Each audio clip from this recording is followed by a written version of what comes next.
52,160 քաղաքացի այս պահին նույնականացման նույն ID քարտ ստանալու իր հերթին է սպասում։ Մեծ մասը 40,645-ը Երևանում։ Տվյալները ներքին գործերի նախարարությունից են փոխանցում։ Ընդհանուր առմամբ մինչև այս պահը, այսինքն տարվա առաջին կիսամյակում 131,104 քաղաքացի է դիմել նույնականացման քարտ ստանալու համար։ Պատասխանատու կառույցը տպագրել է 120,066-ը։ Ստացվում է, որ կես տարվա ցուցանիշն արդեն գրեթե հավասարվում է նախորդ 2024 թվականի ամբողջ տարվա տվյալին։ Այդ տարում ճիշտ 161,000 ID են ստացել քաղաքացիները, ինչն էլ իր հերթին 2.5 անգամ գերազանցում էր նախորդող 2023-ի ցուցանիշը։ Անձնակցի ժամկետը լրանում է, ուզում է դիմի անձնակցի, ասում են 2 ամսից նոր կգաս։ Այսինքն փաստացի թողում են Հայաստանի Հանրապետության քաղաքացին անձնակից չունենա։ Իհարկե նորմալ։ Հակառակ կողմից Միգրացիայի եւ քաղաքացիության ծառայությունից տեղեկանում ենք, թե ուսումնասիրել են բազմաթիվ օնլայն դիմումներ ու հայտնաբերել, որ օրինակ վավեր նույնականացման քարտ ունեցող քաղաքացիները եւս նույնականացման քարտ ստանալու դիմումատուների շարքում են, ել չասած, որ տպագրվածներ էլ կան տարիներով մնում են անձնագրայիններում։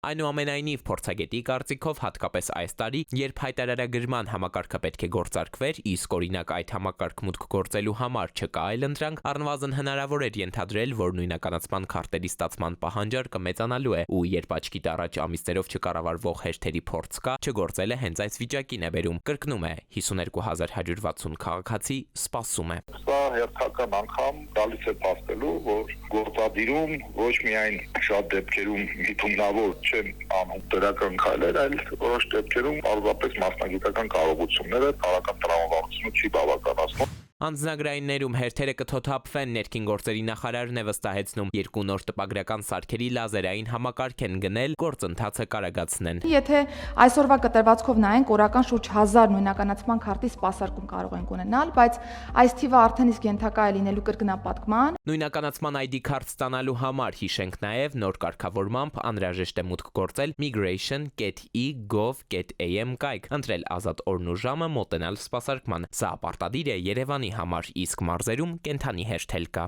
Էդուարդ Պողոսյան, ժամը լրատվական։